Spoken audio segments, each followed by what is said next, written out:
Good morning, everybody. When the Constitution was written, it had a provision in it for impeachment. But nobody was quite sure what a high crime or a misdemeanor was. Well, it was on this date in 1804, November 30, that the Senate began impeachment proceedings against a Supreme Court Justice, Samuel Chase. And how was it going to end?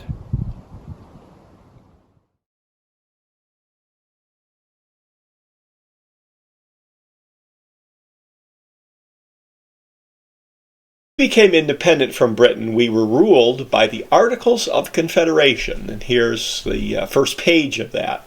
But it had lots of weaknesses. It was pretty hazy on some things, and pretty soon it became clear that we needed a brand new document. So it was decided to have a new constitution, and the group met to hammer out the details of what would be in this constitution.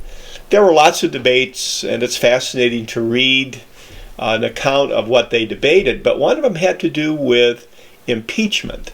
So here we see that Article 1 is all the details of the legislative branch, and it's here that the procedure for impeachment is laid out. And the framers did not agree on these details, but this is what they came up with.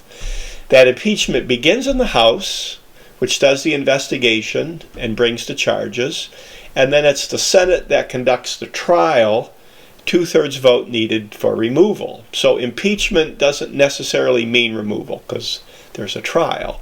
Well, John Adams was our second president, Thomas Jefferson our third, and they did not agree politically. And their disagreements become the foundation of what are really two political parties, the Federalists and the Anti-Federalists. And big disagreements, particularly over the power of the central government. So when John Adams was president, Congress passed the Judiciary Act of 1789, and this basically created our court system as we have it today. And you'll note that there are layers of courts, which meant that there were lots of Federalist judges all over the place. So when Thomas Jefferson became president, he was an anti-Federalist.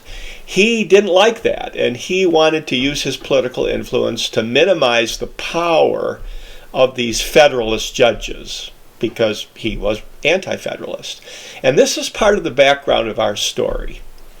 Federalists versus anti-Federalists.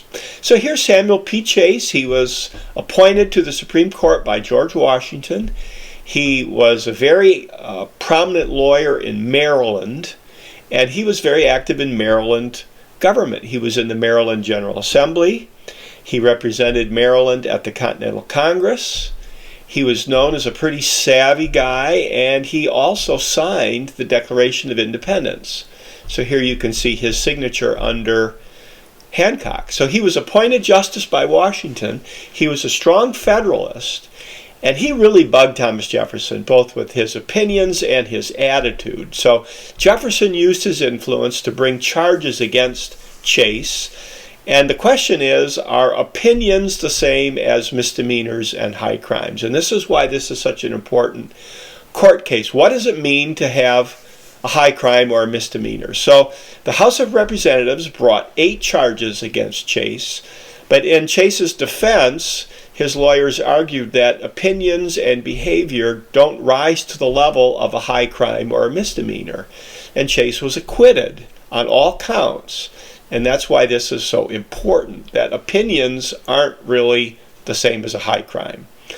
The next famous impeachment is in 1868 when President Andrew Johnson is impeached. This is right after the Civil War, and tensions were quite high in Washington, but Johnson is acquitted.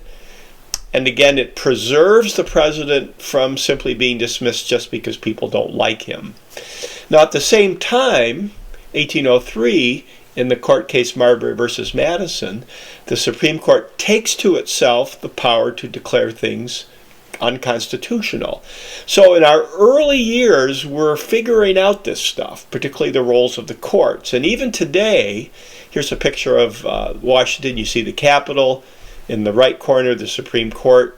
Down the street, of course, is the White House. So even today, we have these debates about the power of the branches of our government.